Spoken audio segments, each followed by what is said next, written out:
Eston. Ah, hey flower friends. Welcome to the live gardening show. It is your friend in flowers, Lisa.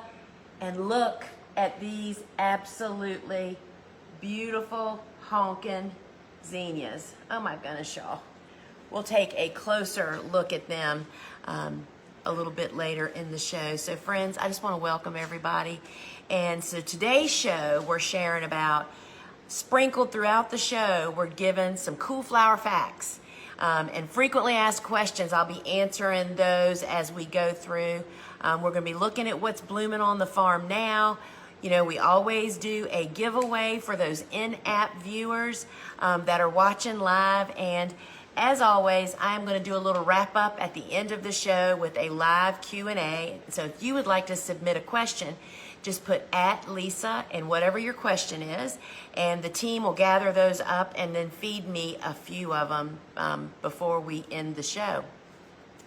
So friends, before we jump in and get started, I want to just thank you first to all of you that share the show and tell people about it. And we know that that's happening because of how many new people we have every single show and how many new customer orders we have. And so friends, you can actually share this show. There's a button at the bottom of the screen that you can invite your friends and let them know that we're live over here. And we love it when you do that. So a little bit of housekeeping. Please be sure you double check your email address and phone numbers here inside the app that they're truly accurate with no typos, or we won't be able to send you like tracking tickets and that kind of stuff. And here inside the app only, we pay the shipping on seed packet only orders, right? And so that's really great. And then also there's a cap on product shipping at $11.95. That means it doesn't matter how many products you purchase, you only pay $11.95 once. So that's really great. And then we do ship to all 50 of the United States with no international shipping available. Now, if you have just happened upon us on social media, I am so glad you're here and have found us. But I want you to know that we have a phone app. And when you have our phone app, that means you're on the inside and we can see you and you can see me, meaning you can submit questions for the Q&A. You can sign up to be in the giveaway list that we pick from, as well as, you know, friends, the conversations that go on inside the app amongst the live viewers is always lively. And you get to be a part of that when you're on the inside. So you can go to your phone's app store, search Gardener's Workshop. We have two apps. You're looking to get the shop app. It's free, takes 30 seconds to download, and pop back over here. We'll be right here waiting for you. Now, frequently we sell out of stuff during the live show. So if you go to a product to put it in your cart and it says out of stock, get notified, hit the get notified. That simply means if the team is bringing over more stock from our big website, that you'll just get a little ding on your phone, and that way you'll know when it's back in stock.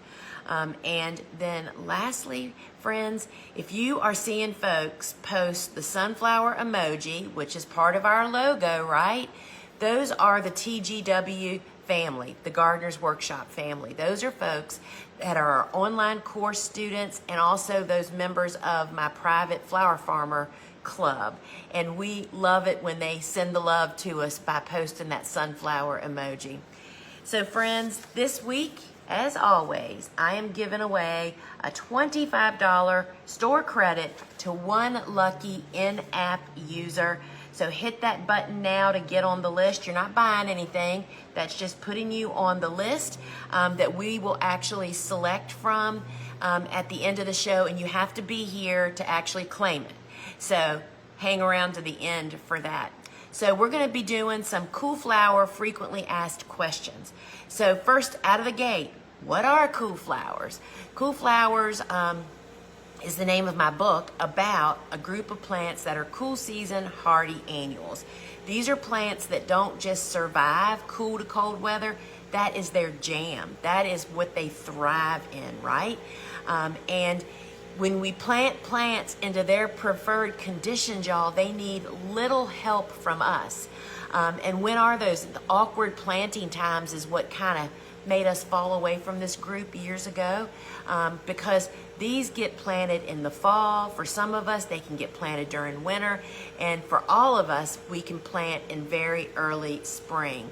And what happens when you're planting those, or you plant the seed in the garden for some of them, and they develop into a little plant, what they're doing is laying down strong roots all during the cold weather. The top usually goes dormant, but they are getting really well established to hit the ground running when spring comes. They produce more stems, taller stems, they bloom earlier, go later, and they are more disease and pest resistant. So it is worth figuring it out for your garden, right? And then, you know, it all started with the OG, the original book, Cool Flowers. Excuse me, and this little book, which is an easy read, y'all, it's only 160 pages, explains what has been come to be known as the cool flower concept, which is the method that we figure all this out, right? It's an easy read and easy to follow. This little book features 30 different cool flowers. It's $22.95, and when you buy it from us, you also get the free video book study. And so I would love to, I sign all the books that come from us here at the Gardener's Workshop, and I would love to sign one of those for you. So another question, when would we start Cool Flowers? So we have so many resources for you, friends. First off, the book that I just showed you, right? But here recently, right inside the app, we have done several shows. And when you're in the app, when you go in, all the shows, all the videos are right there. You can just scroll through them and look at the titles. There's Cool Flowers Planting Windows, Cool Flowers 101, Cool Flowers Deep Dive. There's just so many resources, y'all. You've got to jump in, right? Now, the next step is my most recent book, the Cut Flower Handbook. Y'all, this is just such a beautiful book. This is 240 pages, has 225 beautiful images, more than just cool flowers. Y'all, maybe I want to show you this because this is my favorite page, open page in the book. This is the table of contents, y'all. Look at the imaging. You know, we grew all these flowers. My sister took some of the images. But this is just the table of contents. The Cut Flower Handbook really takes you even deeper on the cool flower journey. And it helps you to find your dates for your first and last average frost, what your winter hardiness zone is, like in your lowest winter temperature. And that is on like pages 20 to 25, which really walks you through that. And this book is $30, and it also comes with a bonus. So y'all, we couldn't fit all the flowers in the book. There's never enough pages. So we have 6 additional flowers that didn't make the handbook. And this is a PDF download that we give you the link to. And this one, I happened, Susie happened to have printed it so it fits on the book so you can keep it in your book. And that's printed at 85%. You just change the setting on your printer. And when you buy the book from us, you get this PDF, and then you have actually, that would be 46 cool flowers in this book and 25 warm. The whole story, y'all. Would love to sign one of those for you. So, another question. Do you water soil before you lay down the Bio 360? That is just such a great question. The Bio 360, can you hand that to me, please? Oh, here we go. The Bio 360 is the biodegradable film that we use on all of our beds. It looks like plastic, but it's a plant byproduct. It's totally compostable. And so depends on the time of the year. Now, if I was in the middle of summer and we were in a deep drought and the garden was dry as a bone when we're getting ready to make beds, and we make our beds, we would probably water underneath that Bio 360 before we actually plant it. But that's an exception. We normally do not do that. So this is what it looks like. It's black on one side, it's a light color on the other side, and it works just like plastic, meaning it suppresses annual weed seeds from germinating because it blocks the light. It is super easy to plant through. Literally, you just punch a hole. We use all different kinds of tools for that. The film is 48 inches wide, and it comes in a home gardener size of 20 feet long.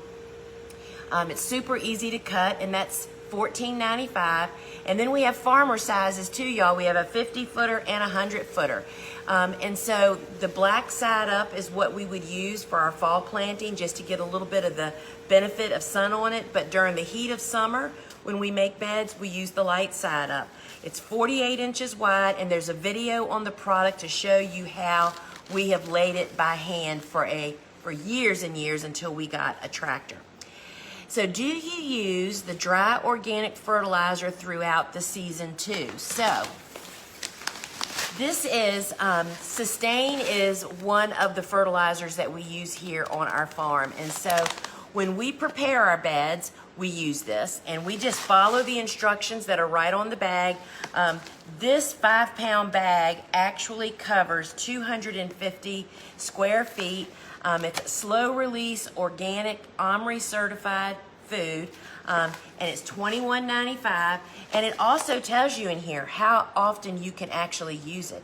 You know, organic fertilizer feeds the soil, and the soil is what takes care of your plants, right? So it's not a direct feed like synthetics are. So just read the bag. Y'all, we've just got to start reading more, right? You've got to read the instructions. This bag is $21.95, and if you need a bigger bag, there's a 20-pounder that's available over on our big website, but I would use it in additional times during the season according to what the bag actually told us to do, right? Another questions. How do I know if a seedling in a small block needs to be potted up? The whole key for me, the way that we have used soil blocking is it is very labor intensive to pot up a small block to a large block, and it's not really necessary. Most often, people that feel the need to do that maybe have perhaps started that seed too early. For instance, we start zinnias in the small block, but we know we have to plant them in the garden in 2 to 3 weeks. So you don't start them 6 weeks before it's time to plant them up. And so when you know that it might be needed is if you start too early and all of a sudden everybody's starting to grow really tall and rangy and they just don't look good. In all honesty, I would say to you, even potting them up when they get to that point, they're not very happy. It's more about timing when you start is the best way. Slow growers like eucalyptus, we bump up, and we'll talk about that in just a moment. And so here's somebody else that started sweet peas in the small blocks, but I'm worried I need to move them up soon. So we start sweet peas in the large 2-inch block to start with. I'm not even sure if I could get a sweet pea seed to fit in there, so good job. I can't even do that. So yes, we start them in the 2-inch block because they really need that extra space. And then another question I frequently get, somebody asked, it looks like my plants are crowding each other out. She was talking about Rudbeckia. Again, we would never bump up Rudbeckia. Rudbeckia grows in that small block for us 4 to 6 weeks, and you just have to time it right. And our seed packets indicate how long it takes to grow a seedling to the proper size in a small soil block, and so you don't need to bump them up, right? All right, so the deal of the day just so happens to be on the 2-inch block. And if y'all remember, we started this little sunflower, which has been sitting in kind of shady conditions. That's a little bit wide. This is a little too tall, y'all. But look at these roots. These were started 2 weeks ago, and this is just pretty dadgum amazing. So let's have a look here how we actually make these. And then I'm going to plant some sweet peas for you. So it is the same blocking mix that we used for the small blocker. This is the 2-inch blocker, and it comes with this nipple on it, if y'all can see that, which makes an indentation on the top of the block to receive a seed. So I hold the stationary bar, push it down, and then I paste. It's a little bit different technique than the small one, because I'm making sure that the end blocks are really getting full, and it takes a lot more soil, y'all. That's one of the reasons that I only use the large blocker when I absolutely have to. So we use flat bottom, no drainage hole trays So we can do it anywhere in our home. Literally, you place the tool on the tray, give it a squeeze, and look at that, friends. We just made 4 2-inch blocks that we're now going to sow some sweet peas in. If your comments are in the way of you seeing, just swipe left or right and they'll disappear. And when you want them back, just swipe left or right again. You want to take it away? Oh, wait, no, you're right. Let's do the sweet peas right here. All right, so sweet peas are a bigger seed. They look just like a little pea, right? And sweet peas should be covered, right? The seed prefers, and it tells you, let's look at that seed packet, y'all. Right here on the seed packet, it says cover seed with soil. You have to read every seed packet. And if it's not on your seed packet, you go to one of our resources and look it up. But all of our seed packets have it. I am simply going to drop a sweet pea seed, 1 seed, into each hole. Now, you could take a toothpick and push that pea deeper into the block to help cover it. But what I like to do, can I have a little stick? Oh, here's one right here, sister. What I like to do, because it's quicker and easier, y'all, is I just take a little block of the blocking mix and I just put a little smidgen right on top of that sweet pea that I just planted.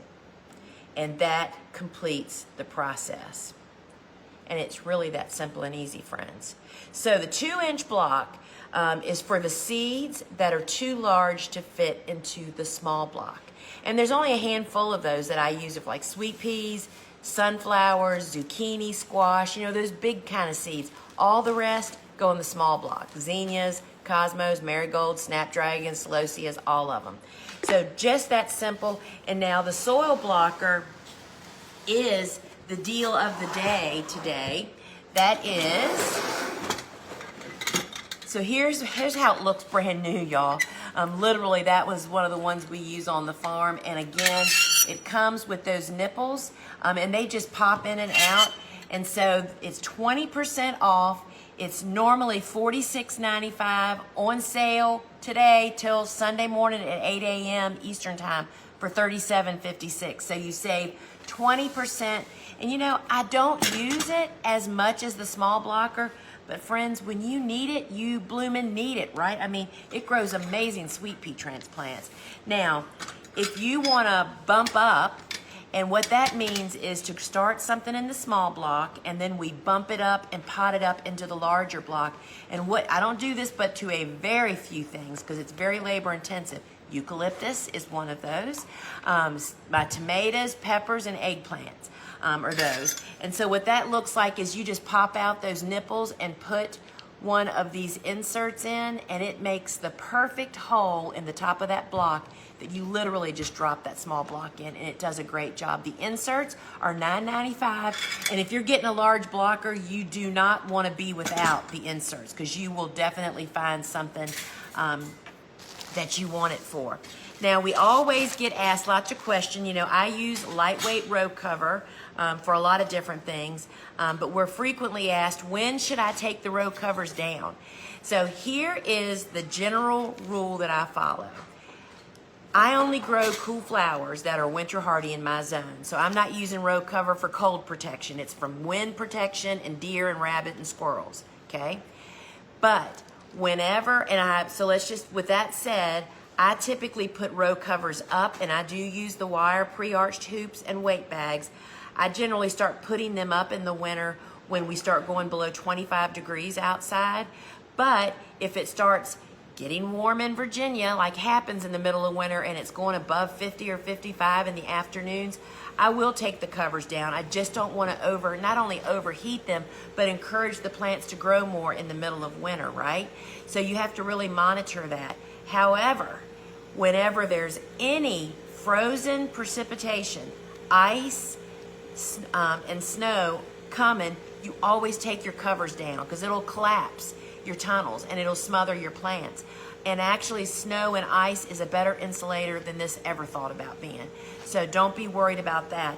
And so we also get asked, let's just say snow is imminent. It's coming, right? and you know it's going to be cold for 2 weeks after that snow comes because of, you know, you're looking at the 2-week forecast.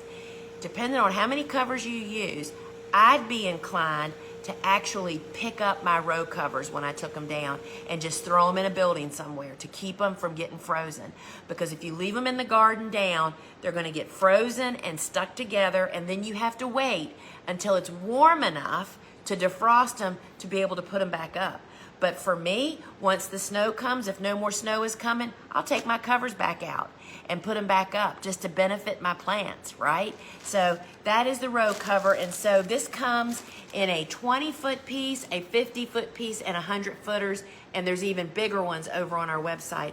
It's lightweight. It allows 85% of air, water, and light to pass through it. And this is the only weight that we actually use, and we love it. Question, do I use row cover and insect netting together? What a great question. So you just saw the row cover. And when people see me using insect netting, they just think it's row cover, and it's not. Totally different deals. And you would not use them at the same time, row cover and insect netting.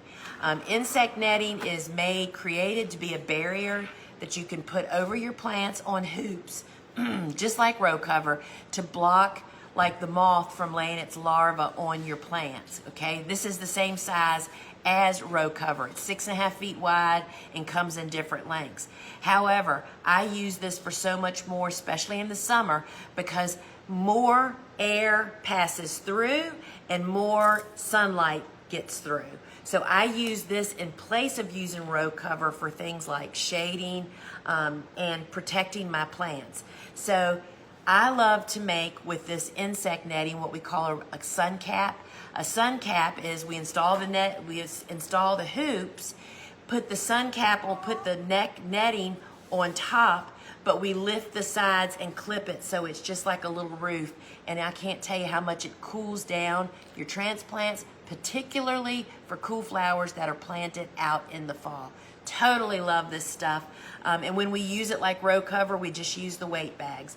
Now the 20-footer is $33.95, but there's longer farmer lengths, 50 and 100-foot that are available. This is more durable than row cover. It's nylon, so it's stretchy like a pair of pantyhose. I love this stuff. I have enough for all of my gardens now. So someone has asked, when do you start watering your soil blocks with the fish fertilizer? From the start or once they get sprouting? So this is what I use. It's Neptune's Harvest, seaweed, and fish. And so once a week on Mondays is when this goes in my watering can. So I'm just doing my normal watering chore, but this is added to the watering can. The only people or the only plants that don't get it are those trays that are on the Seedling heat mat. Everybody under grow lights and everybody out in the hardening off area all get this once a week according to instructions, which is 1 tablespoon to a gallon of water. This will grow, and you can use this in the garden too, but we love using it for our transplants. All right, another question. Do I use the heat mat and the grow light together? This is a really frequent question that we get. And so you do not normally. And so when you start your seeds and put them onto a seedling heat mat, that's the purpose is to warm the soil, right? And so if you put them also under a grow light and that grow light gives off any heat, you literally will dry out and cook your seeds and potentially your seedlings. So they're on the heat mat until 50% of them show signs of life, cracking, and sprouting. Then you move them from the heat mat over to your grow light so that it's not at the same time. So what is your grow room conditions for starting seeds? My seeds germinate, but then they don't seem to start getting their true leaves for a long time. So I have a cool season grow room situation and I have a warm season grow room situation because they're totally different. I would never grow warm and cool at the same time in my room. So for cool season hardy annuals, I like for my air temperature, which is the ticket, y'all. You have to be able to control the air temperature by either opening and closing a door or something. We're looking for 65 to 70 degrees when you're starting cool season hardy annuals, and that way your seedling heat mat doesn't overheat those babies. And then when you say that your seedlings aren't growing, sorry y'all, I got soil, nose again. That typically means the temperature's not warm enough. So let's just say you've had it at 65 degrees. Well, that's great for sprouting the seeds, but for vegetative growth, plants need warmth to actually grow. Then whether you need to have a separate space or you just need to bump the temperature up closer to 70, that should induce more vegetative growth, which just boosts everything in the whole process. My seedlings stay fairly small. Snaps started 5 weeks ago, are only 1 inch tall. I follow the instructions. My grow room temperature is 70. Any idea what the issue may be? I bump the temperature up.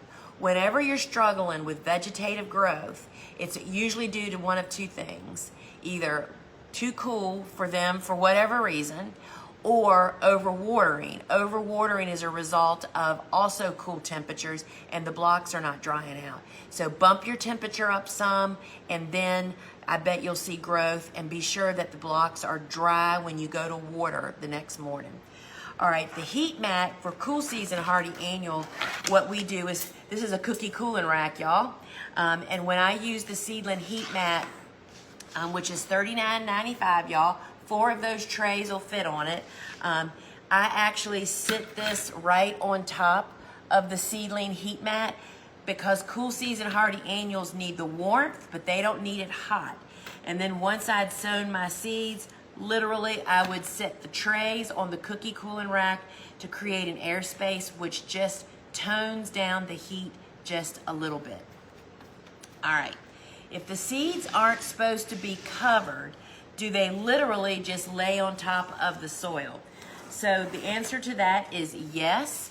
And so I have, this is our toothpick and seed pan, and this is some celosia.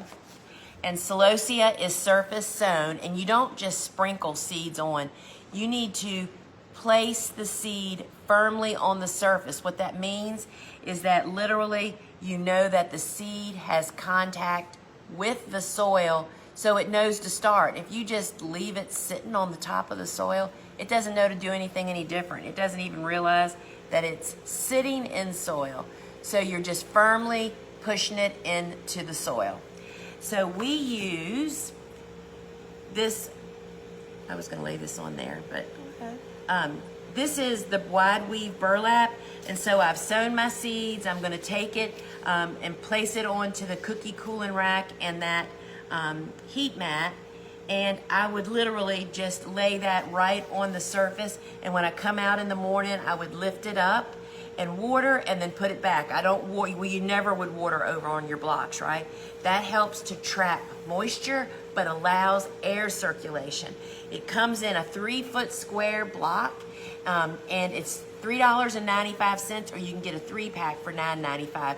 This is one of those tools you just want to have them in your actual toolbox, right? Because when you need it, you need it. So we always get snapdragon questions, right? This is my first year growing snaps. Do I pinch? So this is what a snap looks like in case you're not familiar. And snapdragons, the way that we grow them, they branch, and we want to encourage early branching. And so yes, you can pinch them. My pinching rule is 50%. I pinch half of what we're growing. So I have early blooming on the non-pinched and early branching on the pinched. When do you plant your snapdragons out? Is it too early? You have to figure that out for your first fall frost. That's why I'm telling you, friends, you have to start with the Cool Flower book, which explains the concept. And once you understand just a few little pieces, you'll be able to answer that. So fall planting is 6 to 8 weeks before your first fall frost. That means you have to start the transplant before that date, right? All right, eucalyptus. How far do you cut it back in the fall to overwinter? So this is one of the varieties of eucalyptus. Because I'm in zone 8A, I'm right on the edge of where, with some protection, we can overwinter eucalyptus. We cut it back to about 12 to 18 inches and then mulch it that deep with leaves. And then we hoop it and double row cover it for the winter, and it survives to grow into an incredibly big plant for the second year, right? So someone has asked, does Clarkia rebloom? This is not the right picture. Can you get Clarkia elegant salmon? Does Clarkia rebloom? And actually this one will work too. This is one of them. This is better known as Godicia, right? That's a brancher, and the Clarkia elegant salmon, which is such a beautiful, cool flower, y'all. That's why I want her to get the picture. It's so unexpected for people. So that is also a brancher. And so question 12, and then I'll show you that picture, is how do you treat your buckets when you harvest? We always put in every single, here it is, friends. Look at this. It looks like a darn shrub. It is so very, very beautiful, and it is incredibly prolific. So it is definitely a brancher and just beautiful. They changed the name of that plant 2 years ago, I think, and we're all still catching up with that because it's very complicated. All right, harvest buckets. CVBN tablets, which is the chlorine pre-treatment, goes in every single one of our buckets. And so this comes, it's pills. This is an 80 count bottle. It's $18.95, or you can get 2 of these bottles for $29.95. Or my friends, we now have the 800 count bottle for $71.95. This stops bacteria from developing and just adds a couple of days to the shelf life for your vase life of your flowers, right? And so we use that in our harvest buckets. Then when we prepare our buckets to go to either supermarkets or to florists, or if they're going to be sitting in a bucket for a couple more days, that's when we use the holding solution tea bags. And they come in 2 sizes. This is the half-gallon size. That's for like the little black buckets that we use to go to supermarkets, like you see in supermarkets. And there is 100 of them in there. And then this is the gallon size. This is what we use when we send our buckets to the florist. This is for a gallon of water. Holding solution has a small dose of flower food, but a continuation of a biocide, and it just keeps the stems looking healthy, but more importantly, it keeps bacteria from growing in the water. So those are the tea bag holding. And then when our customer, the customer that gets the flowers, that's actually going to put it in a vase, right? They're the ones that get actual flower food. That's like the end product. Flower food has everything in it. It has a high dose of flower food in it. It has the biocide and a pH balancer. And this comes in several different sizes, which you can see all of those in the app. But this is one, you just ought to have this in your drawer to have for, if you're a flower farmer, you need to provide it with your flowers. But if you're a home gardener, you just want, it just makes your flowers last so much longer.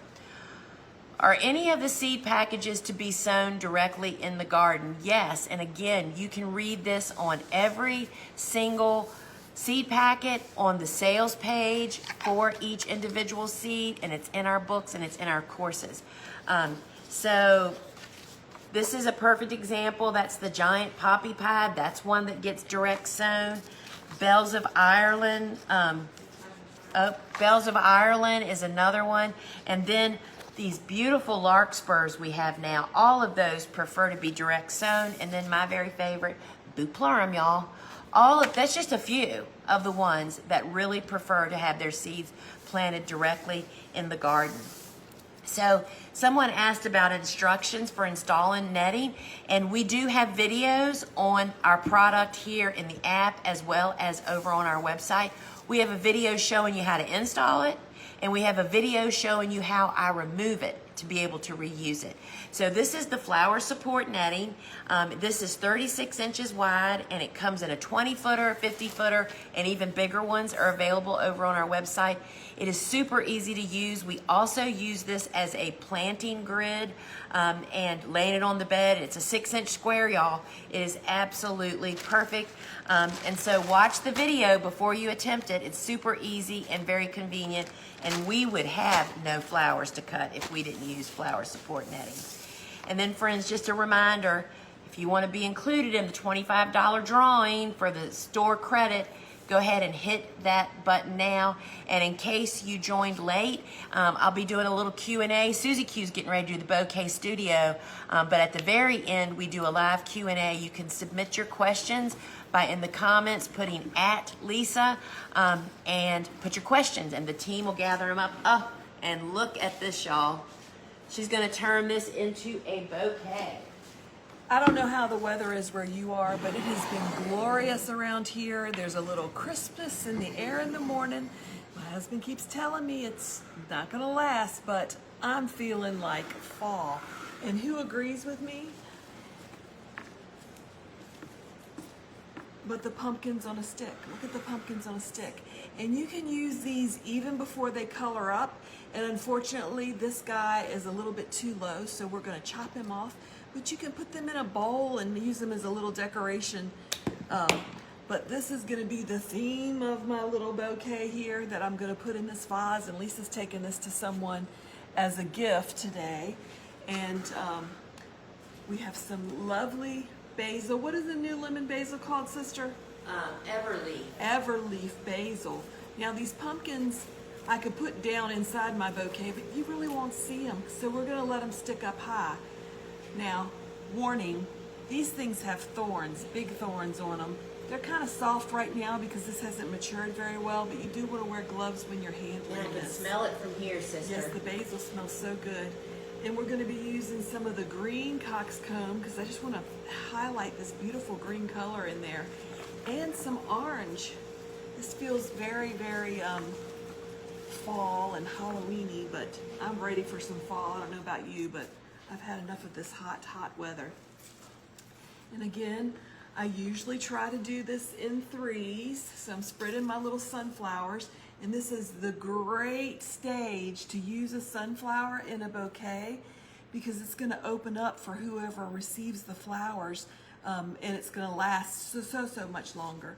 I'm going to move this up a little bit higher.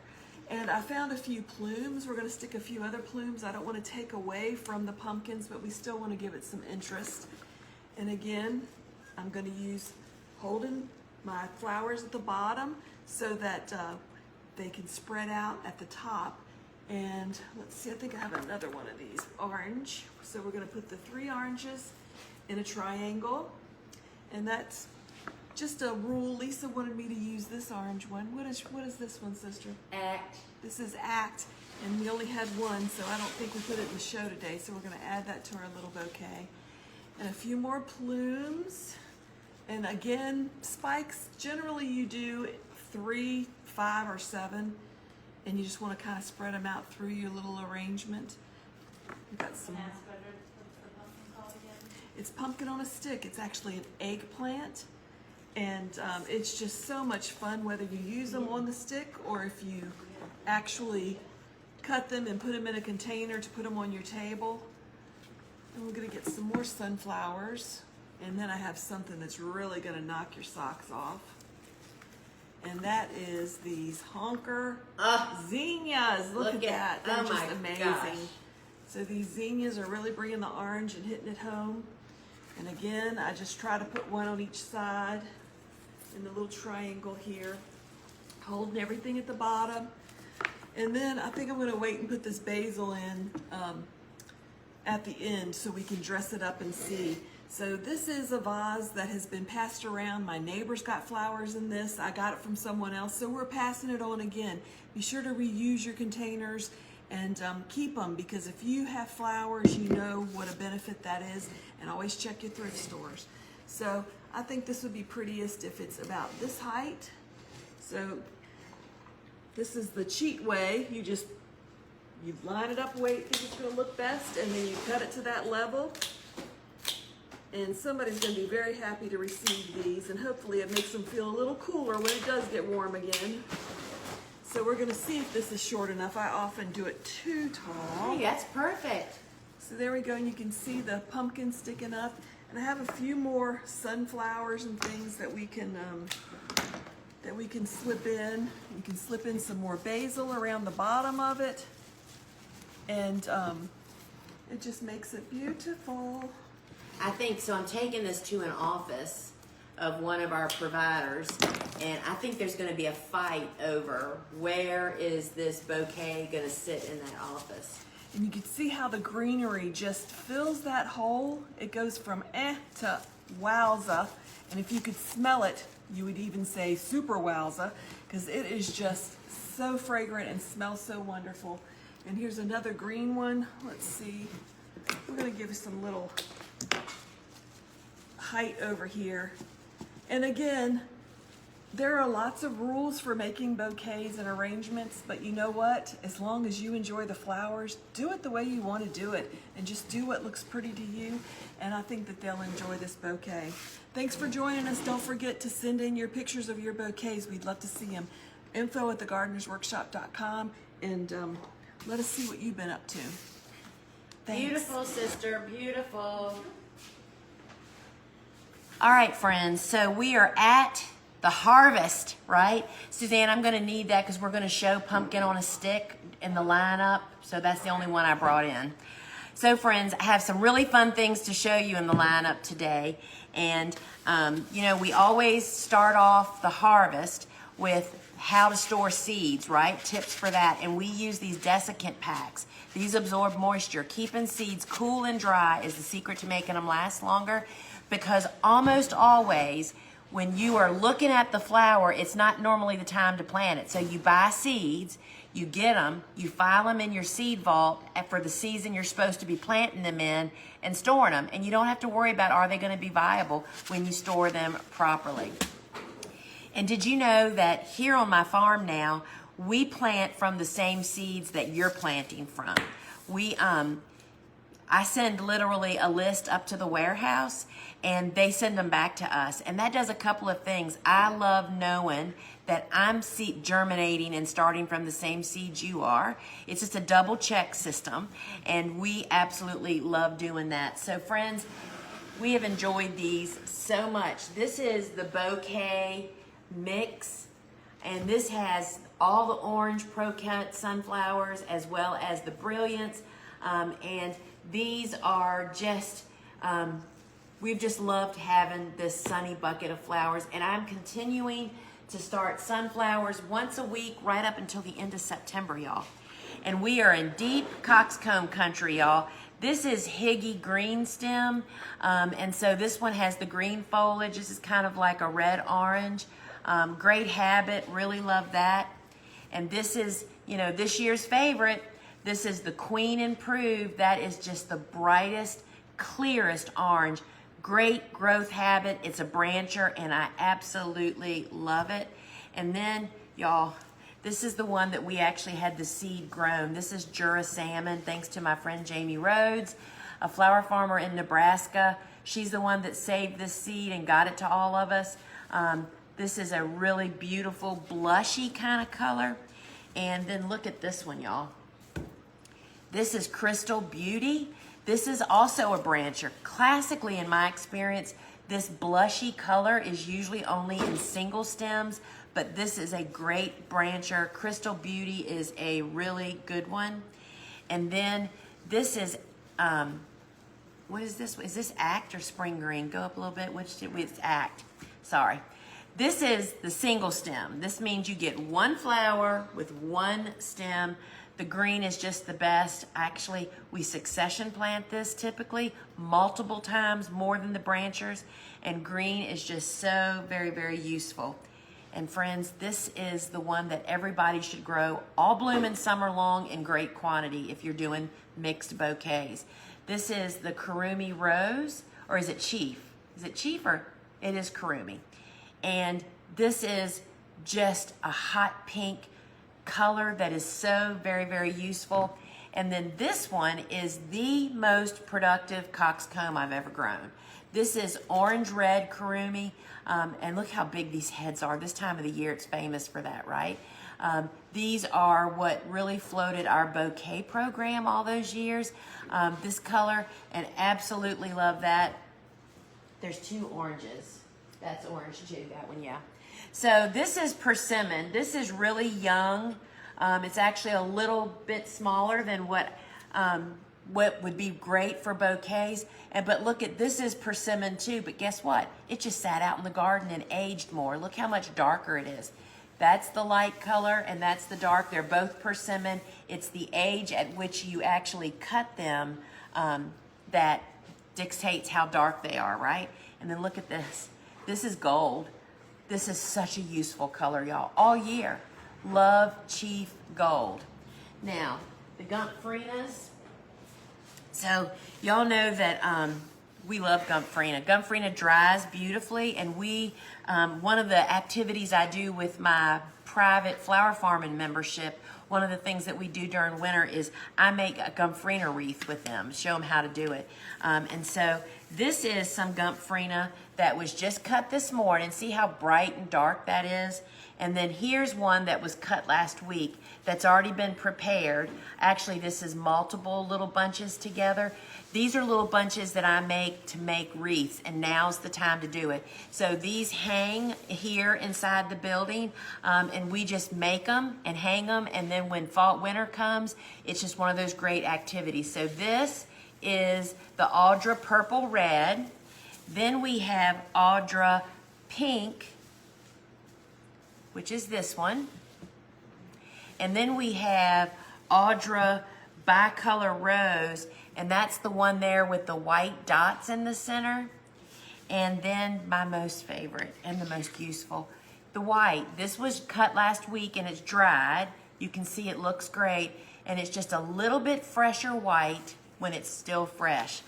Then these are different varieties. This is the Gomphrena mix. This has the orange, the red, and the pink in it. This is, they're just much more vibrant colors. And then here they are individually. This is the carmine, which is kind of like a hot pink. And there is good old strawberry. This is great to have for 4th of July.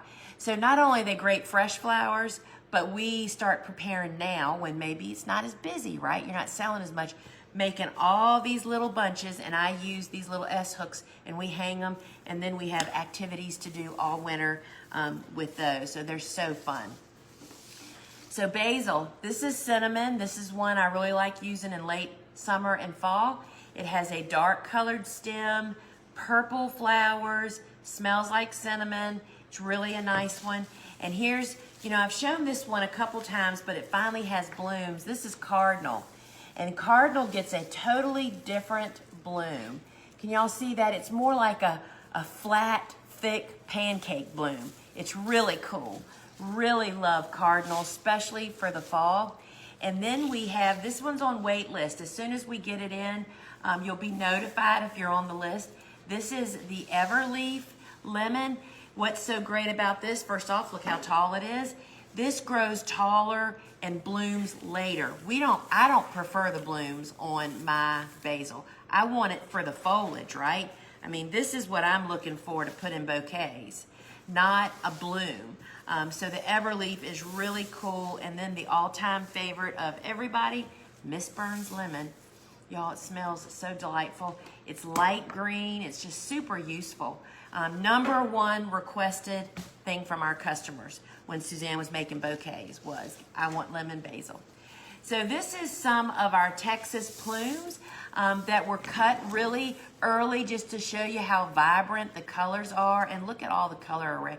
Look at that orangey shrimp, pink, there's white, there's dark maroon. They are really beautiful.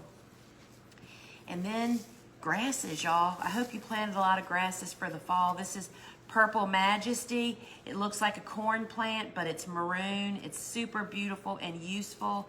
And then we love the Frosted Explosion, y'all. And you know, I've had people say to me, I have that grass growing out in my back 40 or whatever. It's not the same. I went out there and did a comparison, y'all. I know it may look like it, but these bursts of heads have these little dots on the end. It almost makes them iridescent. They're so beautiful. Frosted Explosion is just one of our very favorites. So y'all, I brought a hairy ball stem in to show you what not to do because it's still too early for us and it's wilted. This is why you don't leave the foliage on. You can't hydrate it. But see, there's only one little seed pod down here. But up here at the top of the stem, these are all of these blooms. Do not cut your stems just for a few down here at the bottom. You're gonna just avoid those. You're waiting until these toppers develop into seed pods. That's where you're gonna get the most seed pods, and they're gonna be on a stem that you can actually use. And we literally strip all the foliage off so that we totally expose the hairy balls, right? Y'all, this is a great summer, fall foliage, mahogany, splendor, hibiscus. And this is just a super prolific, y'all. Do not plant too much of that. And then what would fall be without marigolds? This is the gold color. And then we also have the yellow here, and I'll show you them together. You can see how different they are. This is the cocoa yellow. I love cutting when they're green like this.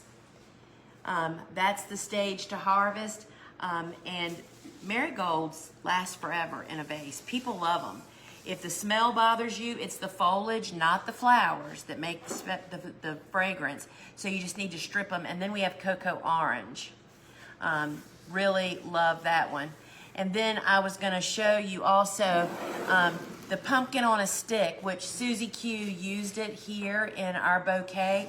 So the thing about pumpkin on a stick, first off, that's a crop you can probably never have enough of. If you have customers, supermarket, fresh farmer's market, florist, you can probably sell 2 tons of them, right?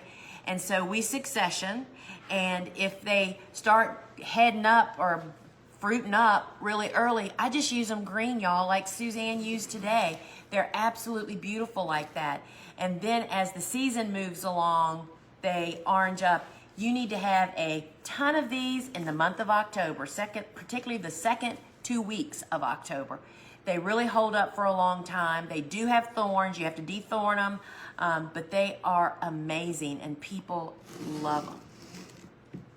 All right, y'all, we're gonna wrap this up with our zinnias. We've got a bunch of beautiful ones. Look at this. This is Oklahoma pink, and I left them like this. Look at all the different shades of pink. Super tall stems. And this is the smaller zinnia. It is just so pretty. And here's my favorite. These are going in my house. These are Oklahomas. They're just smaller. I love the smaller zinnias. It just creates texture. I do want to keep those, sister. And then, so those are specialties, and these are specialty zinnias, meaning we don't grow a ton, but we grow them. This is the Queen Series Peach. Lemon peach, y'all. This is a great fall color. You should have a ton of that. And then Lime Orange Queen. Look how beautiful. I mean, these are all just made for fall. And in fact, if I was producing for sale, I probably wouldn't have those until late summer and fall. That's how you have new stuff, y'all. And then look, this is red, y'all. They call it lime red. Look at these doubles. They're just gorgeous. These are perfect for fall. And then there's the Queen Lime. And then there's the Queen Lime Blotch. The blotch is the pink in the center. I love them all, y'all. And then one of my all-time favorite specialty zinnias is the Uproar Rose. This is a color that's not in the Benary's Giants. It's like magenta, and it's almost like it glows. Love that one. Right along the same alley as Zowie. Zowie Wowie. And I find butterflies prefer this zinnia over all the other zinnias, and this is a perfect fall color. Look at that color. I mean, to have that come out in September and October at your markets, people will love it. And then these are the giant cactus. Cactus zinnias have frilly petals that are just different looking than regular zinnias. And this mix is a really different palette of colors. This is another great one to bring out for the fall. Now we're on to the ones that we grow most, y'all, and that is, these are Benary's Giants, and look how big these are. Look how beautiful that is. And notice how the centers of these are still green. That's because if you wait to cut the light ones, they'll be dirty. These are so absolutely beautiful. I mean, there's so many of them, y'all. Gosh, this is just the time of the year. And then here we have a few, or this not, These are white. Where's green? We had one green flower. Well, and so then this is my favorite color. These are the orange ones. And look at the variation, y'all, of all the different shapes and shades and colors. Look at that one. Orange. Y'all know orange is my favorite color. This matches me pretty good. Totally love that one. Here is the lone lime green. I only got one this week. Look at that. So useful, y'all. So very useful. We're on salmon. This is a perfect fall color. Look at these whoppers, y'all. This is salmon. And this is one that I never, ever, ever, ever had enough of this. It's just a great color for fall. And then we have coral. And you can see the real variation in these too, with the different size blooms and the different colors. And I'm going to compare all of these. And then this is carmine, which is what I call watermelon. That's a great comparison. It's just a brighter, deeper pink. That is really pretty. And then this is the classic just pink. This is like baby shower, girl pink, right? And when you put these all together, let's see if y'all can see, there really is a big difference in all the colors. And when you see them growing side by side, I mean, especially if you sell to designer people, they definitely have a color issue, right? But these really are very different colors. And then we have Benary's Giant Purple. Gosh, look at that, y'all. Notice, see, we like cutting them before they get those yellow florets in the middle. It just makes them look like a whole different flower. That is really beautiful. Then this is lilac, and let's compare these. So this is lilac, and this is purple. Lilac's just lighter and brighter. That's just the difference, right? So lilac is really pretty. And then this is one of the latest additions in the colors. This came out probably about 5 or 6 years ago. This is deep red. Look at the voluptuousness of that bloom, y'all. And I mean, it still hasn't even developed florets yet.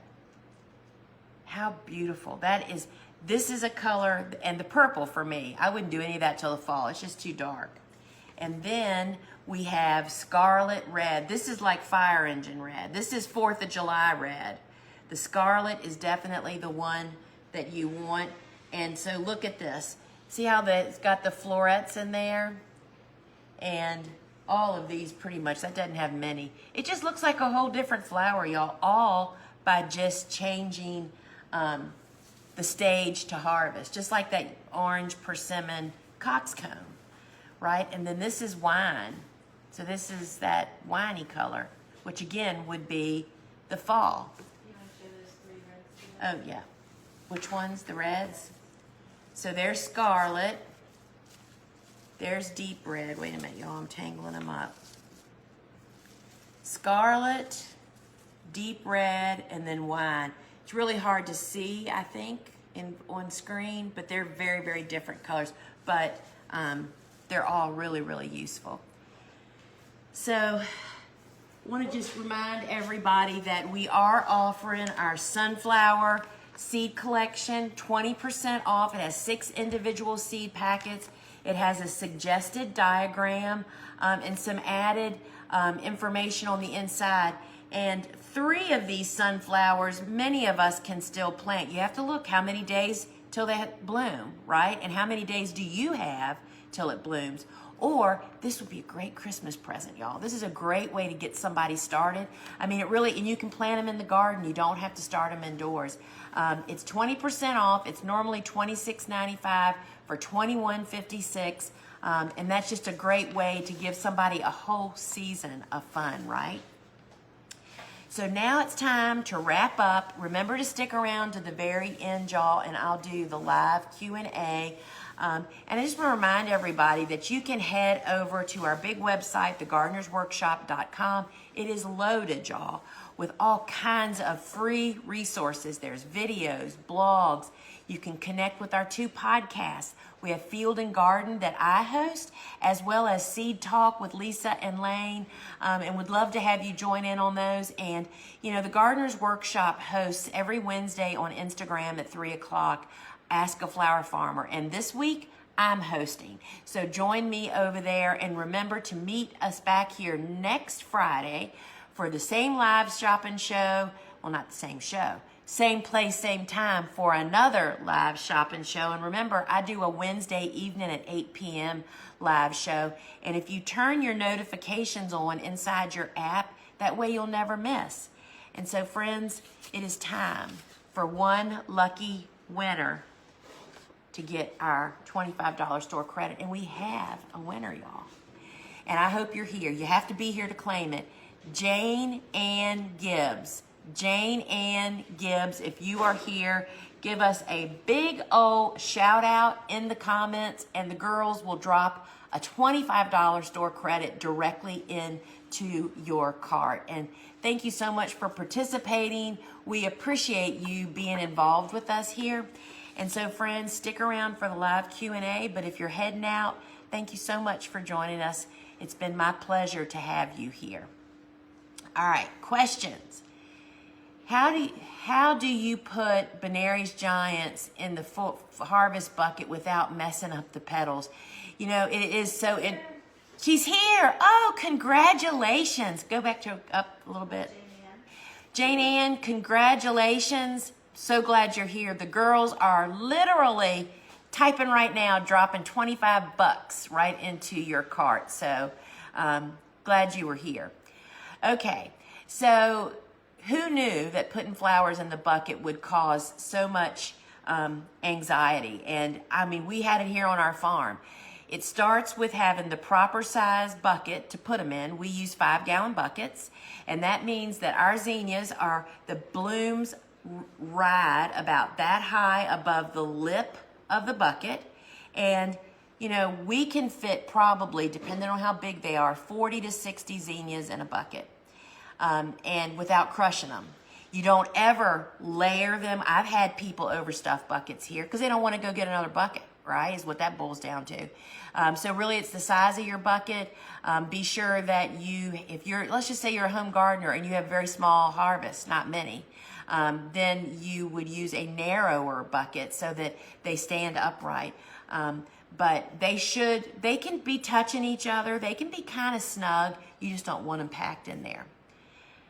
All right, what is the shortest growing time marigold? I'd have to read that. I mean, I don't memorize that stuff either, y'all. You have to literally look on whatever site. If it's our site, go in there and look at the days to bloom. Zone 10A, winter is only 4 weeks. So this is somebody that lives like in the deep south. First frost is December 15th, but you do get frost, so you can grow cool flowers. It seemed like I should combine the notion of fall and very early spring. Should I use the winter start times for planting seeds and use the very early spring? So here it is in a nutshell. Anybody that lives in the deep south should follow the same kind of methodology as this. People that live in zone 10 and zone 9 and even in some zone 8B, because not all 8Bs are the same and not all 8As are the same, contrary to what people think. But if you have a short winter and you go like from cold like conditions like straight into summer just about, you feel like you don't even have a spring, you should fall plant everything. I wouldn't even dream of starting anything in very early spring. There is no very early spring. There's not enough time for them to get caught up, right? So when is fall for you? 6 to 8 weeks before that first anticipated fall frost for you.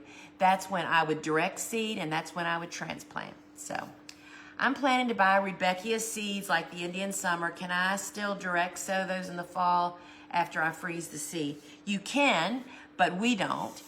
You have so much more success starting them indoors. So we just did a big experiment here on the Gardener's Workshop farm.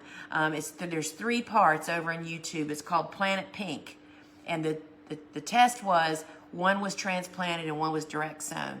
and both were highly successful. But I cannot tell you how much more work the direct sowed was over the transplants, because the direct sown beds need to be watered every day, and while you're watering every day with Rudbeckia, I would say at least 4 weeks probably, while you're waiting for those seeds to sprout, the weeds are sprouting, which means in addition to watering every day, you need to cultivate. And that's what none of us do. I don't do it. I only did it because I was making a YouTube video, y'all. That's the bottom line. It was highly successful, but it was so much more work. So I would definitely start them inside. I know that some Rudbeckias will reseed, but the volume of seed that falls off those blooms compared to how many seeds actually germinate and give you plants, I mean, for every plant you get, probably 200 seeds hit the ground, if that gives you a clue, right?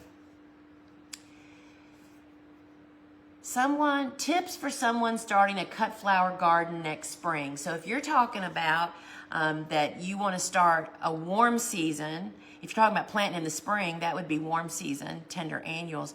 I would definitely start with the Cut Flower Handbook. That handbook literally tells you how to set up the garden, how to prepare the soil, and just how to set the whole 9 yards up. And then you can figure out what it is you want to grow. We also sell a warm season, tender annual cutting garden seed collection, which are the 6 workhorse seeds, plants, start them indoors or either way for our garden. So that's where I would start. I would spend this winter and read the Cut Flower Handbook, which will not take you long, and you will just have so much more success than belly flopping into just starting to grow something without having any foundation to rely on. Just can't tell you how much of a better experience it was. My uproar rose zinnias only lasted about 3 days after harvest. The necks are still strong, but the petals start to look wimpy. Harvest into CVBN, cutting when stems are strong and yellow stamens not open. You can tell that she knows what I'm also using holding solution, but I'm afraid to sell them with that base life. Any tips? So holding solution is what you would send them to a commercial customer for, right? But the thing about zinnias, and we've talked about this, I think, here before, zinnias are susceptible to many different diseases, bacteria, all kinds of mildew, just all kinds of stuff. And there's nothing to do to prevent it. And we don't treat anything because treatment is intense, chemicals, and you still have it when you're all said and done, right? So when we start to experience short vase life on zinnias, we can almost always trace it back to a level of disease that's out in the field. So there's nothing you can do to it inside is what I'm saying to you. And oftentimes, if rainy weather passes through and you gets over it, it'll just stop. So I don't have any words of encouragement. That's what made us start really growing more straw flowers in the middle of summer to replace zinnias and bouquets because they lasted so much longer. So not knowing, that's the best I can do. What is the best method to hydrate basil? When I cut it, even though I use quick dip, it takes up to 24 hours to hydrate. It is hard to explain that when people come and make bouquets. Same question for mahogany splenda. Well, so for us, I mean, that basil that I showed in the show today was cut yesterday morning, and it never wilted. Why did that happen? Because we cut it first thing in the morning. That was the first cut of the day. We stripped it really hard. That's a really big problem for a lot of people. There is quick dip in those buckets for those needy plants like that. And as soon as the bucket is full, that bucket is brought indoors out of the hot sun. And, you know, if you're still experiencing and you're doing all those things, then I would just look at what maturity level your stems were when you actually cut them. Mahogany Splendor, all the flowers are gone, y'all. You know, they get donated and that's already been packed. Again, I only leave leaves attached on the top 4 to 5 inches. I see so many stems that have so much left on them, and that stem cannot possibly do it. First cut of the morning, quick dip in the bucket. As soon as they're done, you bring them in and get them out of the direct sun. And I just can't tell you what a difference that makes. Just leaving them sit outside for 30 minutes in the sun after they've been cut will make or break that. So that's what I would try. All right, one more question. Oh, let's do this. Broadcasting versus single row zinnia planting. Broadcasting versus single row. So you're talking about direct seeding out in the garden, which we don't do. So broadcasting, unless you're running a tiller over it or a rake, won't work for zinnias because they need to be covered, right? To actually germinate, they need darkness. And single row planting, I mean, that's just a very different way than we garden. I mean, we plant, especially zinnias, branching annuals, for a long haul, weeks and weeks of harvest. A single row of zinnias would mean a lot of cultivation. There's a lot of open bed, right, or pathway. And so we put 4 rows of zinnias in a 30-inch wide bed. So that's just very different method. I'm sure there's people that do that that might be able to give you some tips, but we don't do that. All right, friends. I want to answer this one because it's a comment. I'm in zone 4A. That means that they're probably up in Canada somewhere or in some other area of the world. I can't really do any fall planting that I know of. Is that right? So in zone 4A, there might be 1 or 2. I'm just thinking. I don't remember anything anymore, y'all. Would have to look. I would doubt it, but I would also question that you probably have heavy snow load all winter, which is not conducive to plants surviving underneath of it. Where your sweet spot is going to be is to get your cool season hardy annual transplants in the ground so much earlier in spring than you ever could a warm season. And the ticket to that is to prepare the planting area in the fall. And I have heard some of the craziest things that you people in the north do. So they prepare their beds complete, like let's just assume you use biodegradable film, okay? You can prepare your bed, put the film on it, then they lay a silage tarp over it. Then they get heavy snow load all winter, and it's all under there sleeping and waiting and carrying on. Then when that very early spring window comes for whenever that is for you, they start putting another silage tarp on top of the snow to help to solarize it, right? It's black. And to help melt the snow on those beds quicker than they would if you'd not done anything. And then when they get down to, a reasonable amount of snow, they can just pull the bottom silage tarp back on a sunny afternoon, perhaps, and plant.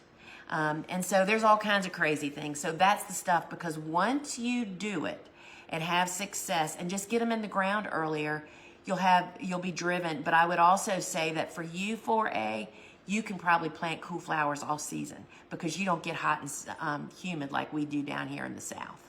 So experiment. All right, my friends, we're signing off. My team's heading out the door. They all have somewhere that they have to be. And so I'm going to say